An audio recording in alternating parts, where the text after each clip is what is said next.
এবার বিশ্বমানের দুই পেসার পেল বাংলাদেশ, যাদের হাত ধরে কেটে যেতে পারে টাইগারদের দীর্ঘদিনের শিরোপা খরা।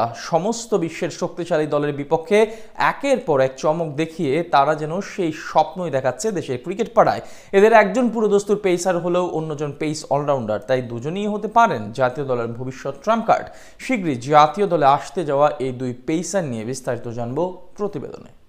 বয়সভিত্তিক পর্যায়ে দুর্দান্ত পারফর্ম দেখিয়ে এবার জাতীয় দলের পেস বিভাগে আসার পথে দুই তরুণ তুর্কি, যাদের বিবেচনা করা হচ্ছে দলের ভবিষ্যৎ ট্রাম্প কার্ড হিসেবে। এই মুহূর্তে বাংলাদেশ দলের পেস বিভাগে রয়েছে মুস্তাফিজ তাসকিনদের মতো বিশ্বমানের পেসার। তাদের সাথে অদূর ভবিষ্যতে গতির বিভাগের সম্ভাবনা হিসেবেই উকি দিচ্ছেন দুজনে। এখন পর্যন্ত বিশ্ব ক্রিকেটের বড় মঞ্চে তাদের হাত ধরে বেশ কয়েকবার চ্যাম্পিয়নের তকমাও জিতেছে বাংলাদেশ, যাদের একজন হলেন 2023 সালের যুব এশিয়া কাপ জয়ী ক্রিকেটার রোহানাত দৌলাবর্ষণ। শিরোপা জয়ের পথে সেবার গুরুত্বপূর্ণ ভূমিকা রেখেছিলেন এই ডানহাতি পেসার। বিশ্বকাপের মাত্র 4 ম্যাচে 9 উইকেট শিকার করে আলোড়ন তুলেছিলেন দেশের ক্রিকেটে। দলের হয়ে 4 ম্যাচ খেলেছেন এমন বোলারদের মধ্যে তার উইকেটই ছিল সর্বোচ্চ।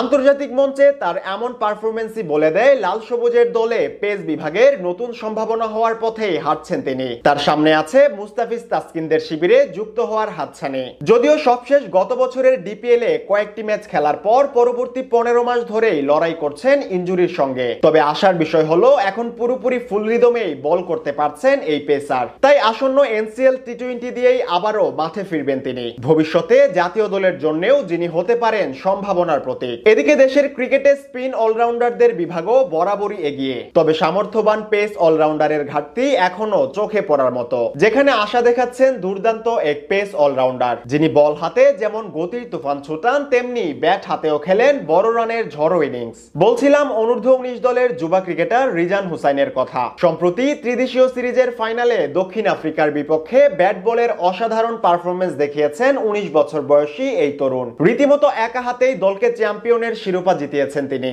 যেখানে আগে ব্যাট করতে নেমে মাত্র 65 রানে 3 উইকেট হারিয়ে শুরুতেই বিপাকে পড়ে যায় বাংলাদেশি যুবারা। সেখান থেকে দলের রক্ষাকর্তা হিসেবে আবির্ভূত হন রিজান। একের পর এক বাউন্ডারি হাঁকিয়ে দলকে বড় সংগ্রহে পৌঁছানোর পাশাপাশি নিজেও ছুটতে থাকেন সেঞ্চুরির লক্ষ্যে। তবে আম্পায়ারের বিতর্কিত সিদ্ধান্তে রান আউটে কাটা পড়েন সেঞ্চুরির মাত্র 5 রান আগে। 96 বলে খেলা তার 95 রানের দুর্দান্ত ইনিংসে 269 রানের লড়াকু পুঁজি পেয়েছিল টিম টাইগার্স। অসাধারণ ব্যাটিং এর পর বল হাতেও দলের জন্য সবচেয়ে বড় অবদান রেখেছিলেন এই পেস অলরাউন্ডার। তার আক্রমণাত্মক বোলিং এ একে একে বিদায় নেন সাউথ আফ্রিকার 5 জন ব্যাটার। রিজানের ফাইফারের সুবাদেই 33 রানের বড় জয় নিয়ে চ্যাম্পিয়নের তকমা জিতে যুবা টাইগাররা। সব মিলিয়ে এই দুজনকে ঘিরে তাই ইতিমধ্যেই বড় স্বপ্ন দেখতে শুরু করেছে দেশের ক্রিকেট ভক্তরা। সবকিছু ঠিকঠাক থাকলে খুব শীঘ্রই জাতীয় দলে নাম লেখাবেন তারা, যাদের হাত ধরে হয়তো একদিন বিশ্বমঞ্চের শিরোপা খরাও কাটিয়ে উঠবে টিম টাইগার্স।